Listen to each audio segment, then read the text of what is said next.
केंद्र सरकार ने फल सब्जियों के स्टोरेज और ट्रांसपोर्टेशन पर सब्सिडी देने वाली ऑपरेशन ग्रीन योजना की गाइडलाइंस जारी कर दी है। इसके तहत स्टोरेज और ट्रांसपोर्ट पर 50% की सब्सिडी दी जाएगी, लेकिन ये लाभ तभी मिलेगा जब फल सब्जियों की कीमत कटाई के वक्त अपने 3 साल के औसत भाव से नीचे आ जाए, या बीते साल की तुलना में 15% से अधिक गिरावट हो जाए, या फसलों के दाम सरकार से तय कीमत से नीचे आ जाए।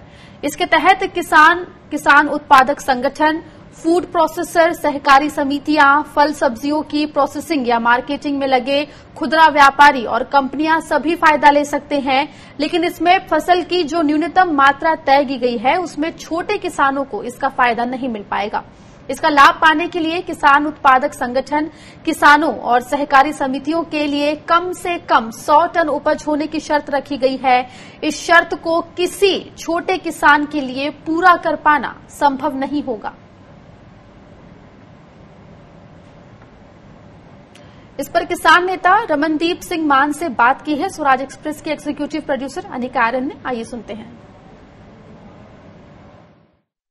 योजना के लिए जो गाइडलाइंस हैं वो सामने आ चुकी हैं और इससे जो खास तौर से छोटे किसान हैं जो हरी साग सब्जी उगाते हैं उनको किस तरह की राहत मिल पाएगी, इसको समझते हैं, इन गाइडलाइंस को समझते हैं। इस पर बातचीत करने के लिए हमारे साथ फोन लाइन पर जुड़ गए हैं किसान नेता रमनदीप सिंह मान। मान साहब, स्वागत है आपका किसान बुलेटिन में। ये बताएं कि जो ये गाइडलाइंस आ गई है, इनका बड़े लंबे समय से इंतजार था किसानों को।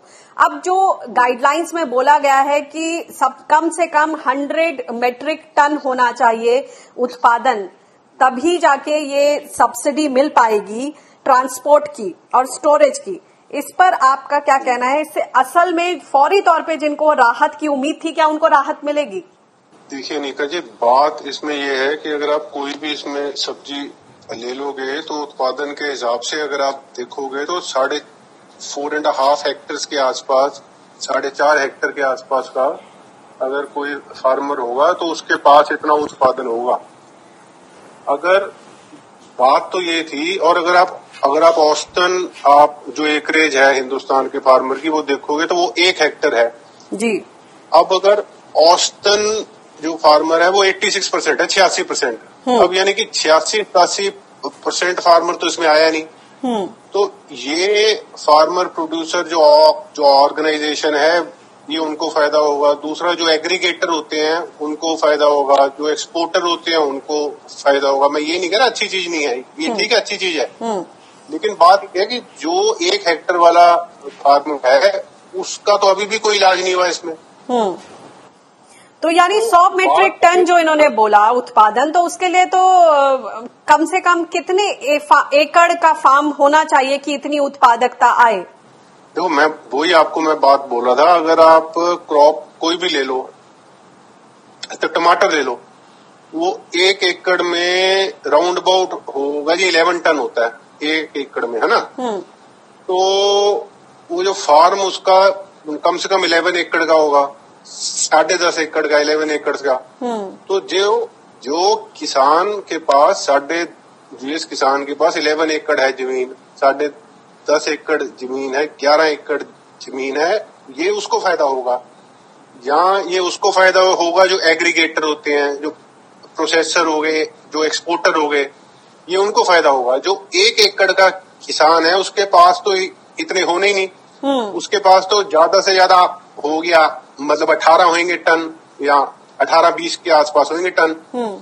अब वो तो स्कीम में आया नहीं। अब अगर उसका जो आज का प्राइस है, कोई 1 रुपया दे रहा है, कोई 4 रुपीज दे रहा है उसको 1 किलो का, और जो उसकी इनपुट कॉस्ट है वो 8.5 रुपए किलो है, 8.5-9 रुपए किलो। तो इस स्कीम के अंतर्गत तो वो आया नहीं। अब जब 87% फार्मर स्कीम के अंदर नहीं आया, तो फिर इस स्कीम का उसके लिए तो है ही नहीं कोई फायदा। इसमें तो सरकार का कहना है कि 500 करोड़ का बजट दिया गया है और पहले सिर्फ टमेटो, अनियन, पोटैटो के लिए था, अब इसका विस्तार कर दिया है। और इसमें जो किसान है वो आत्मनिर्भर बनेंगे, ये उस पैकेज के तहत है। लेकिन जिस तरह से आप बता रहे हैं कि छोटे किसान इसके दायरे से बाहर हो गए हैं, तो ये किस तरह से उनको राहत देगी, ये एक बड़ा सवाल है।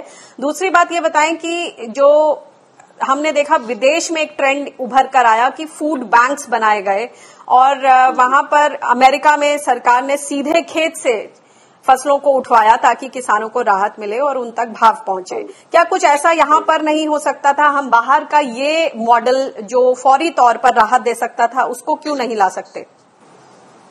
जी देखिए नीका जी, ये जो आप स्कीम बता रहे हो अमेरिका की, वो ही हमारे साथ हाल हुआ। अभी जो हाल में जो हुआ, लॉकडाउन हुआ, फार्मर्स दे वर अनेबल कि वो एग्रीकल्चर की जो मार्केट होती है उसमें जाके अपनी फसल की उनकी हो पाए सेल।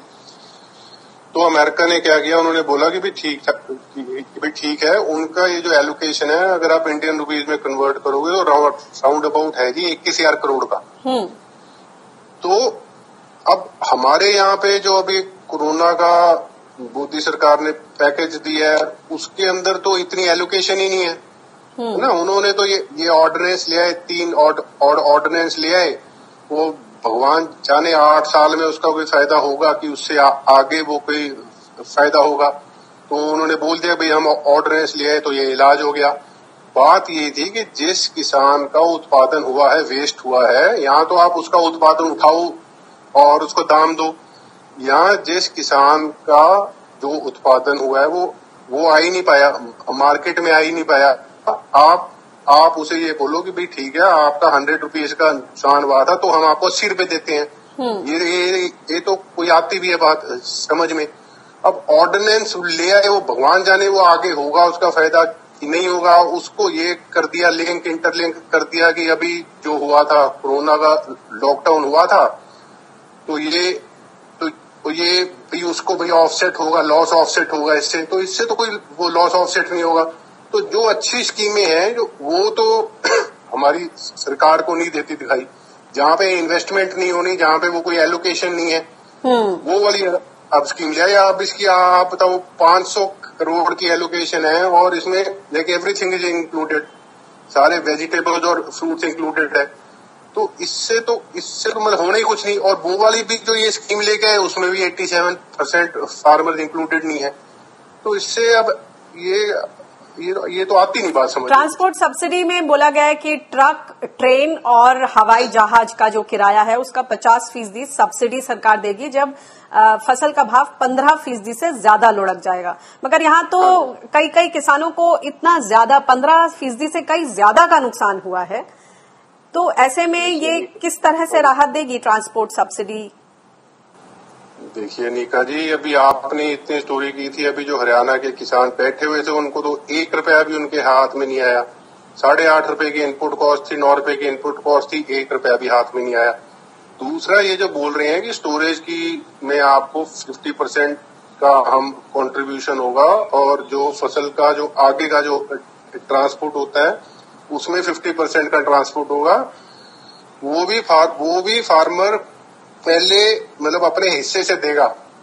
उसके बाद जो भी इनकी फॉर्मेलिटीज हैं वो सारी फॉर्मेलिटी इकट्ठी करेगा, फिर इनके ऑनलाइन पोर्टल में जाएगा, फिर अपलोड करेगा, फिर पता नहीं वो 1 महीने के बाद पेमेंट आएगी कि 1 साल के बाद पेमेंट आएगी। तो वो भी तो एक प्रॉब्लम है जी। फार्मर की जब फार्मर की जो फसल है वो हार्वेस्ट के लिए होती है ना तैयार, उसके पास 1 रुपया उसकी जेब में नहीं होता। अब वो ये सब्सिडी उठाने के लिए अब वो आड़ती के पास जाएगा, उसको बोलेगा कि भी मुझे और लोन दे, फिर वो लोन आगे देगा ट्रांसपोर्ट वाले को। फिर अगर आगे से आया नहीं पैसा, सब्सिडी का आया नहीं पैसा, तो फिर बताओ वो कहाँ जाएगा। और आपको तो हमारे हाल पता ही है। जी बहुत बहुत शुक्रिया इस इनसाइट के लिए। तो जो दिक्कतें हैं वो प्रैक्टिकल प्रॉब्लम्स दूर करने के लिए जिस तरह की एक नीति की जरूरत थी वो नदारद है, खास तौर से अगर छोटे किसानों की बात करें। बहुत बहुत शुक्रिया इस बातचीत के लिए।